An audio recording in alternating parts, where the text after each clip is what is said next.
네, 강프로입니다. 자, 삼성전자 봅니다. 삼성전자 오늘 78,300원에 끝났습니다. 오늘도 보합권에 끝났고요. 그리고 약간 조금 아쉬운 부분들이 있다고 생각을 하실 겁니다. 뭐 삼성전자의 가격대가 뭐 하이닉스에 비해서 많이 처지고 있고, 그리고 뭐 HB에 조금 뒤처지고 있다는 내용이 계속해서 나오고 있고 이런 부분들이 있는데, 기본적으로 이 생각을 하셔야 됩니다. HBM의 가격을 올린 건 하이닉스에 대한 영향이 아닙니다. 삼성전자에 대한 영향이 크고요. 그리고 HBM에 대한 시장은 굉장히 커질 수 있는 환경이 갖춰져 있습니다. 이런 과정에서 삼성전자가 HBM을 개발하고 수율을 잡고 생산을 하는 게 조금 늦어지고 있는 게 사실인 건 사실이죠. 그런데 우리가 이 구간에서 알아야 되는 내용은 한 가지 내용밖에 없습니다. 주식시장의 미래 가치를 보는 방법.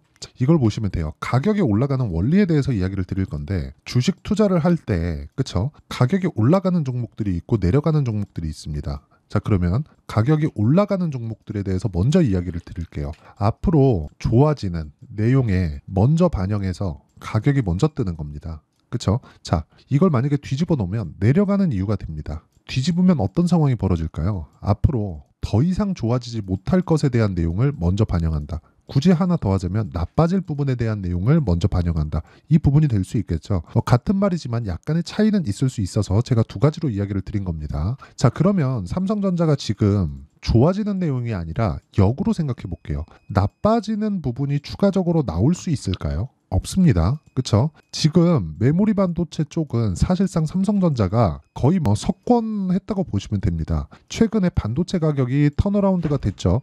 턴어라운드가 되는 과정에서 무슨 일이 있었냐면 삼성전자의 감산이 있었습니다. 삼성전자의 감산이 없었으면 D램이나 낸드 가격이 올라갈 수 없었고요. 그로 인해서 삼성전자의 1분기 실적도 전환이 됐고요. 하이닉스의 1분기 실적도 전환이 됐습니다. 근데 한 가지 아쉬운 건 HBM에 대한, 그쵸? HBM에 대한 부분이 늦게 조금 진행이 되고 있다. 이런 부분이 조금 아쉬운 거예요. 그런데 우리가 하나 생각을 해봅시다. HBM에 대한 시장 규모는 계속해서 커집니다. 그런데 삼성전자에서는 19년도에 잘못된 선택으로 인해서 HBM을 조금 늦췄어요. 그런데 사실 하이닉스에서 HBM을 계속해서 쥐고 있었고 이쪽으로 앞서 나갈 수밖에 없었던 게 하이닉스는 2등이어서 그렇습니다. 뭐 그렇다고 뭐 삼성이 잘했다 그런 건 아니에요. 지금 늦게 좀 따라가고 있는 그런 상황이니까. 근데 시장성은 결정이 됐다는 거죠. 자, 여기서 HBM에 대한 시장 규모가 계속해서 커졌을 때는 어떻게 될까요? 삼성전자는 더 이상 나빠질 게 없습니다. 그리고 이렇게 종목군에 대한 이야기뿐만 아니라 우리가 이걸 한번 생각해 보시죠. 시장 관련해서도 본다면 삼성전자가 지금 여기서 추가적으로 빠져서 62평 이탈하고 뭐 가격대를 뭐 7만 원 이하로 떨어지는 그런 상황이 발생했을 때 어떤 부분이 발생할까요? 환율이 뜹니다. 환율이 뜨면 달러가치 올라가죠. 달러가치 올라가면 물가 또 못 잡아요. 그런 경우가 됐을 때는 연준에서 가만히 있을 수가 없습니다. 11월 달에 대선 있죠. 그렇죠? 이런 구간까지 지나가면, 그쵸, 삼성전자는 여기서 추가적으로 떨어질 수 있는 환경이 나오지 않습니다. 근데 이것도 아까 전에 제가 말씀드린 내용과 같아지는 내용인데 그 이야기가 뭐냐? 자, 보세요. 삼성전자가 하이닉스 대비해서 낮은 가격대예요. 절대적인 시가총액은 3배에서 거의 한 4배 가까이 차이가 나죠. 그건 맞습니다. 그런데 삼성전자에 대한 고점 기준에서 봤을 때는 하이닉스는 이미 고점을 넘어서 사상 최고가 구간에 있지만 삼성전자는 아직 21년도에 달성해 놓은 한 9만 원대의 고가도 탈환하지 못하고 있는 그런 상황입니다. 근데 그런 상황에서 엔비디아나 이런 부분에 대한 내용으로 인해서 뭔가 가격 부담을 받고 있고 미증시도 많이 올랐으니까 여기서 더 떨어질 수도 있다. 위에서 찍어 누르면 내리는 거니까. 만약에 그렇다면, 그쵸? 만약에 그런 상황이 벌어진다면 삼성전자의 가격대가 더 높아야 된다는 거죠. 지금 가격대에 있으면 안 돼요. 여기서 우리가 이걸 한번 보시죠. 삼성전자는 물론 DS 부분, 그쵸? 반도체 사업부에서는, 그쵸? 여기가 디바이스 소입니다. 이 구간이 반도체 사업부예요. 그런데 이 반도체 사업부가 조금 안 좋은 상황이 나온다고 하더라도 어떤 상황이 되는 겁니까? 이거 지금 간단하게 생각을 해보면 계속해서 돈을 벌어왔어요. 그러니까 이 밸류에이션 가치는 계속해서 높아지고 있다는 거죠. 그러니까 이게 성장하는 기업이 아니더라도 주가는 지속적으로 올라가는 구조, 적자를 보지 않으면 올라가는 구조를 만들고 있는 게 주식시장의 본질이다. 예를 들어서 그런 거예요. 여기 보시면요. 삼성전자는 21년 초에 96,800원의 고가를 형성을 했고 쭉 떨어졌습니다. 1년 반 동안 50% 빠졌습니다. 거의. 근데 이 구간에서 실적이 딱 여기까지 좋았고요. 이때부터는 실적이 안 좋아요. 정확하게 많이 빠지기 시작한 건 3분기 이후부터입니다. 금리를 올리는 시점하고 거의 맞물립니다. 수요 둔화가 확실하게 나왔다는 거죠. 근데 그때부터 반등을 한다는 건 뭡니까? 이거 보면 어떤 걸 생각이 나실 텐데 헤드앤숄더 패턴이죠. 이 패턴이 나왔을 때 바닥 나오고 그냥 간다 이런 이야기 드리는 게 아니라 이 구간이 왜 삼성전자 실적이 완벽하게 꺾이는 구간에서 나왔고, 자 이걸 보시면 돼요. SK 하이닉스도 보면 그쵸? 삼성전자의 턴어라운드를 확인하고 나서 돌렸죠. 근데 HBM에 대한 내용으로 인해서 추가적으로 강세를 보인 겁니다. 즉 삼성전자는 지금보다 더 나빠질 수 있는 상황이 없습니다. HBM 수요는 이거 안 꺾입니다. 이거 지금은 이 데이터 센터 이쪽으로만 지금 투입이 되고 있는데 이미 상용화에 성공을 했고 서버 단으로 들어가고 있기 때문에 이게 개인 사용자용으로 내려옵니다. 이건 어쩔 수가 없다고 보시면 되고, 무엇보다 이번에 HBM으로 인해서 메모리 반도체의 활용성 그리고 필요성이 굉장히 높아져 있는 그런 상황이에요. 무엇보다 비메모리에 대한 설계가 메모리 반도체와 같이 진행이 된다는 점, 즉 비메모리에 대한 성능을 높이기 위한 하나의 조건이 되었다는 점은 굉장히 긍정적으로 바라봐야 될 필요가 있고요. 그동안처럼 사이클에 대한 부분이 많이 줄었을 수도 있습니다. 전 그렇다고 생각을 하고 있습니다. 그렇다고 해서 조정이 없는 건 아니에요. 그렇죠? 근데 그런 올라오는 상황에서의 조정 구간도 충분히 받고 있기 때문에 우리가 삼성전자를 보는 과정에서는 그렇죠? 지금 위보다 아래를 보자는 겁니다. 추가적으로 떨어질 수 없다. 그랬을 때 우리가 삼성전자를 토대로 다른 종목군들, 뭐 한미반도체도 그렇고요. PSK 홀딩스도 그렇고요. FSD도 그렇고요. 이 다 분야가 다릅니다.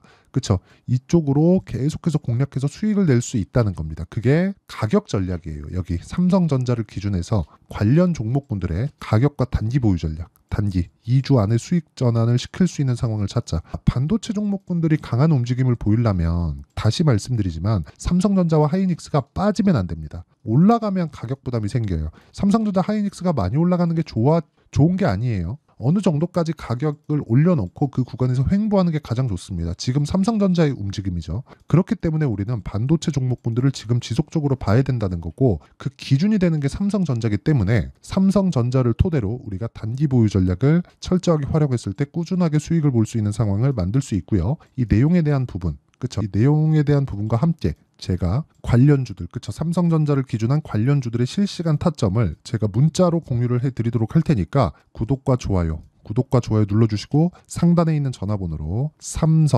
삼성이라고 문자 보내주시는 분들에 한해서만 제가 단기 보유 전략 그리고 실시간 타점을 공유해 드리도록 하겠습니다. 다 무료로 진행하고 있고요. 자, 그리고 이 내용에 대해서 그쵸? 제가 실시간 타점 그리고 이렇게 대형주군에서 이야기를 드리는 것처럼 이렇게 가격대에 대한 부분, 가격이 먼저 반영하니까 오를 때도 그렇고 내릴 때도 마찬가지입니다. 이렇게 이해를 했을 때 어떤 매매를 할 수 있는지까지 제가 보여드리겠습니다.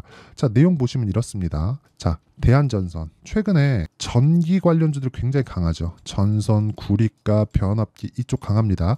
이것도 A 때문에 그렇습니다. 자, 근데 내용 보세요. 올라가는 구간에 정확하게 신고가 구간에서 공략을 하고 있죠. 반도체 종목군을 보는 이유가 이런 것 때문에 그렇습니다. 그랬을 때 거의 한 2주 정도의 기간 동안 25% 수익 이런 상황을 지속적으로 만들 수 있고요. 이 내용에 대한 부분을 여기 소통방에서 제가 10억 만들기 프로젝트를 진행해서 모두 무료로 공유를 해드리고 있습니다. 예를 들어서 오늘 같은 경우에도 그래요. 시장가 매수 8시 54분, 2구산업 시장가 매수 8시 55분 이렇게 장 시작 전에 공유를 해드리고 있는데, 여기 KBI 메탈, 자 보시면 오늘도 12%대 급등이 나왔지만 이미 강한 구간에서 매매가 꾸준하게 이루어지고 있었다는 점이 중요합니다. 그리고 이 내용에 대한 부분을 제가 여기 소통방에서 다 공유를 하고 있으니까 구독과 좋아요 눌러주시고 상단에 있는 전화번호로 구독 또는 10억이라고 문자 보내주시면 제가 소통방 입장 링크를 무료로 공개를 해드리도록 하겠습니다. 자, 그러면 어떤 류의 종목을 하는지 뭐 다들 동일합니다. 매매하는 구간 중에서 저도 깨지는 구간이 있죠. 예를 들어서 그래요. 제가 지금 두산을 보유하고 있는데 두산을 이틀 딱 매수하고 지금 오늘은 한 4% 정도 떨어졌습니다. 근데 이것도 뭐예요? 고가 구간에 있죠. 근데 이런 종목군도 있고 저런 종목군도 있지만 우리가 먹을 수 있을 때 충분하게 수익을 낼 수 있는 환경을 갖추려면 삼성전자 같은 대형주에 대한 파악이 되어 있어야 되고, 그런 부분에 대해서 매매가 되었을 때 자람테크놀로지처럼 3일 동안 내가 75% 정도의 수익을 내는 그런 상황을 만들어 갈 수 있다는 겁니다. 그리고 그 내용에 대한 부분을 제가 소통방에서 다 공유하고 있으니까 상단에 있는 전화번호로 구독 또는 10억이라고 문자 보내주시면 제가 소통방 입장 링크를 무료로 공개를 하도록 하겠습니다. 자, 내용 정리하면 그렇습니다. 삼성전자는 지금 추가적으로 올라갈 수 있지만 그건 HBM에 대한 내용이 나와야 된다. HBM에 대한 내용은 저는 그냥 확정 났다고 보고 있지만, HBM이 우리가 기본적으로 이렇게 한번 생각을 해보자고요. HBM이 앞으로 확장되는데 삼성전자에서 못할까요? 연예인 걱정하고 삼성전자 걱정하지 말라 그러죠. 걱정 안 하셔도 됩니다. 시기의 차이일 뿐이지 어쩔 수 없이 삼성전자도 HBM을 할 수밖에 없고, 그런 과정에서 한 파일을 가져갈 겁니다. 그럼 그 구간에서 우리가 꾸준하게 어느 정도의 가격대를 잡았을 때 꾸준하게 수익을 낼 수 있는 상황을 만들 수 있다는 거고, 그 내용에 대해서 이해를 했을 때 그쵸? 타점이 정말 중요하다는 걸 알게 될 거다. 그 내용에 대한 부분을 제가 소통방에서 공유하고 있고요. 무엇보다 이 정도 했을 때 어느 정도까지 성과를 낼 수 있고, 내가 다음 종목은 어떤 종목을 잡아야 되는지 그 내용에 대해서 다 이해를 시켜드리도록 할 테니까 영상 끝까지 시청하시고요. 모든 분들이 성공 투자하셨으면 참 좋겠습니다. 자, 24년도가 돼서도 시장은 여전히 어렵습니다. 자, 근데 시장은 항상 어려울 거예요. 앞으로도 계속해서 어려워질 겁니다. 자, 근데 제가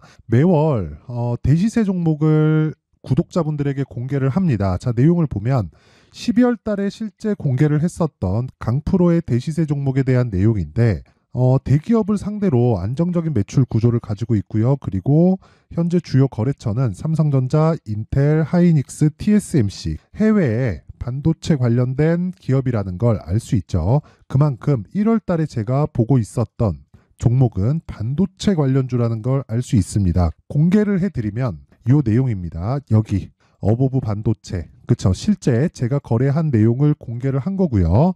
수익에 대한 크기를 보면 공략한 시점, 제가 가격대를 함께 공개를 해드렸는데 공략한 시점부터 21%의 수익 마감이 된 것을 확인해 볼 수가 있습니다. 자, 근데 지금도 마찬가지입니다. 지금은 어떤 이슈가 있을까요? 2월 달에 발표한다는 기업 밸류업 프로그램이 있죠. 근데 그걸로 인해서 지금 2월 달에 발표한다고 이야기가 나온 상황이고요. 무엇보다 우리가 생각해야 될 내용은 한 가지입니다. 어떤 이슈나 그리고 어떤 상승할 수 있는 내용으로 인해서 주가가 올라가는 것은 맞죠. 하지만 가격이 먼저 반영한다는 걸 반드시 알고 있어야 되고, 그런 내용에 대한 파악이 되었을 때, 그쵸? 여기 어보브 반도체처럼 21%, 그쵸? 대략 3에서 4일 동안 20% 이상의 수익을 먹을 수 있고요. 그리고 여기 HLB 같은 종목처럼 대략 일주일이 채 되지 않는 기간 동안 30%의 수익을 낼 수 있습니다. 자, 그러면 답은 나왔어요. 재료에 대한 부분보다 중요한 게 가격이다. 자, 근데 지금 시장에 쏠려 있는 게 뭐죠? 2월 달에 발표하는 기업 밸류업 프로그램에 대한 내용이죠.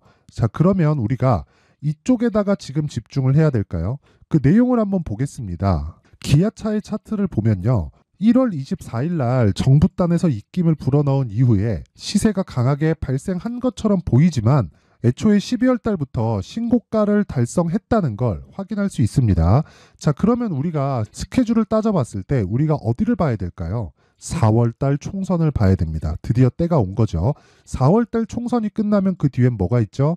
대선 전국으로 들어갑니다. 그러면 우리는 4월 달 총선부터 시작해서 대선까지 이어질 수 있는 종목을 찾는 게 정말 중요합니다. 그게 정부 정책의 방향과 그리고 스케줄에 맞춰서 가는 거예요. 정치적인 상황에 따라서 주가가 움직이는 걸 우리는 수도 없이 많이 봐왔기 때문에 스케줄에 맞춰서 가는 게 지금으로서는 답이 될 수 있습니다. 그리고 무엇보다 어느 정도의 시세를 내는지 그 첫 번째 단계인 상황을, 그쵸? 제가 12월 달 밝혀드렸었던 대시세 종목으로 이미 공개를 해드렸기 때문에, 그쵸?